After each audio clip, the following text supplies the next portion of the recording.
Hello everyone, welcome to Tech Hand. In this video, we will take you on a journey through one of the most ambitious infrastructure projects in Europe's history. Join us as we explore the challenges that engineers and workers faced in constructing this massive tunnel.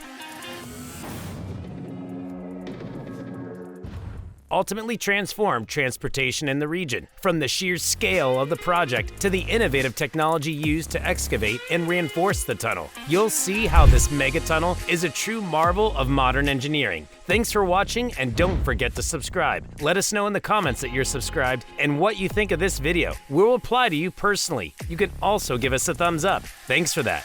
In a quiet corner of the Baltic Sea, a sleepy German vacation islet is about to be converted by one of the largest structure systems in the world. The islet of FEHMARN sits just off the landmass of Germany and is separated from the South Sea coast of Denmark by a 20-kilometer stretch of water known as the FEHMARN Belt.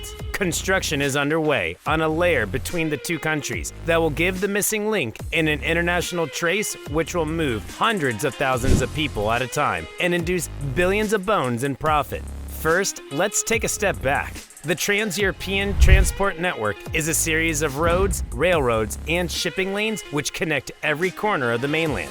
One of the most important routes is the Overlook Med Corridor, the central perpendicular axis of the network, which spans 1,000 kilometers from Malta in the Mediterranean to Finland's icy Champagne. Along the way, it drills through alpine gemstone and crosses firm swells. But follow the route north through Germany, and a strange commodity happens. Rather than driving straight over towards Sweden, you have to take a 150-kilometer circle through the total of Denmark. And it all comes back to that small, unpretentious stretch of water, the FEHMARN Belt. So, let's just get this straight. There's a transport route that stretches from near the African seacoast to the Arctic Circle, complete with some of the world's most iconic engineering. The BRENNER-based LAIR, the Great Belt Bridge. But a small stretch of water in Northern Europe is enough to produce a diversion the size of a country? Well, it may not look important, but the FEHMARN Belt has baffled some of the world's stylish masterminds for over a century, until now.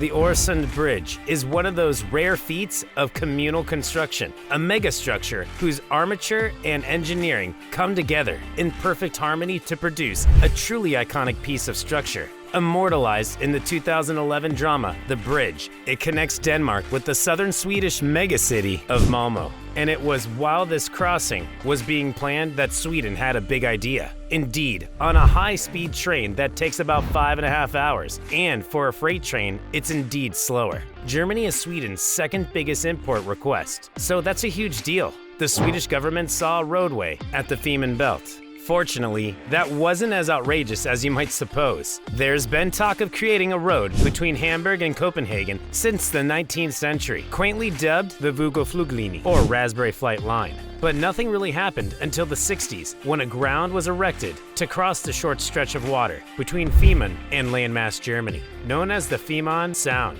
That route was also extended to a new ferry harbor at Puttgarden, bringing trains right up to the water's edge. The whole thing was enough laggardly. There was talk about upgrading the route to a fixed link, but it wasn't until Sweden threw down the crucible that effects really got serious. And in 2008, the Danish and German governments inked a convention to start work on the FEHMARN Belt fixed link. The proposed crossing would correspond to a 4-lane motorway and 2 rail lines serving both freight and high-speed passenger trains. The whole thing would be funded by Denmark, who would in turn collect the risk fares and run the onshore businesses. Independently, Germany would upgrade the route from FEHMARN into the landmass to allow for the new trains and business to pass through, which would include erecting another short layer to cross the FEHMARN Sound. It would be a formally in a generation upgrade in the transport network. The Hamburg to Copenhagen corridor would be converted into a high-speed road and rail route. The Swedes would get their roadway to the mainland. A massive diversion would be wiped off the Overlook Med Corridor, and that, in turn, would transfigure the wider Trans-European Transport Network. Water alone stood on the way. The most rigorous result was aground. Feasibility studies have been conducted as far back as the 90s, and as proved by the ORESUND crossing, Denmark was good enough at structure construction. The offer they came up with was a 3-kilometer-long, string-stayed ground sitting about 65 meters above the water so that vessels could still pass under. The string-stayed design was analogous to the ORESUND bridge, but with one crucial difference. It would be 3 times as long, and that's where the problems began. It would not be a wild, dangerous ocean, but the FEHMARN belt is still awkward enough. It's just under 20 kilometers wide, unexpectedly deep in places, and the soil conditions aren't great for erecting on. Are you enjoying our video? Before we continue with the video, please make sure to click the subscribe button and hit the bell icon. Also turn on the notifications so you don't miss out on more amazing videos from us. Let's continue to see Europe's new megatunnel. To contend with the length of the FEHMARN belt, the ground would have demanded spans of over 700 meters, longer than anything which has ever been erected for a concerted road and rail ground. The plan was to construct 3 huge pylons, each just under 300 meters altitudinous. The foundations of those would have to be erected at ocean depths of over 25 meters. Throw in poor soil conditions and a busy shipping lane, and you have a mastermind's idea of hell. After careful consideration of the threat of cost overruns and the specialized complexity of the construction, the ground was forcefully ruled out. So, if you can't go over, you've got to go under. No problem there, however, because the FEHMARN belt is the ideal length for a worried layer. There are many reasons why worn coverts are great. First off, they don't disturb anything above ground. That's why they're generally used for underground railroads in metropolises. But that's also great for a place like FEHMARN, which has a delicate ecosystem that could take time to recover from all the dislocation caused by erecting a ground. They're precious, but they tend to be more provident the further you go. So the platoon set out to probe the possibility of a worried layer under the FEHMARN belt. But that too hit a hitch. Worried coverts are dug by a layer boring machine, or TBM. The range of the layer depends on the TBM, but commodities like London's new Elizabeth line used machines around 7 meters wide. They're good for commodities like an underground road because you have 1 track per layer. But FEHMARN needs a road, motorway, and an access layer. That could mean boring 5 separate coverts at 5 times the cost. And that's not all. Very little of the train's face area actually sits on the track. And because the bus is made of sword, there's very little traction. On flat tracks, that's great. It's one of the reasons trains are so fast and effective. But going uphill becomes a bit more grueling. The average mainline train can drive overhead by 2.5%, or 1 in 40, meaning that for every 40 meters of track, the train can move overhead by 1 meter. The FEHMARN belt is about 40 meters deep at its deepest point, and any worried layer would have to sit at least 10 meters below that.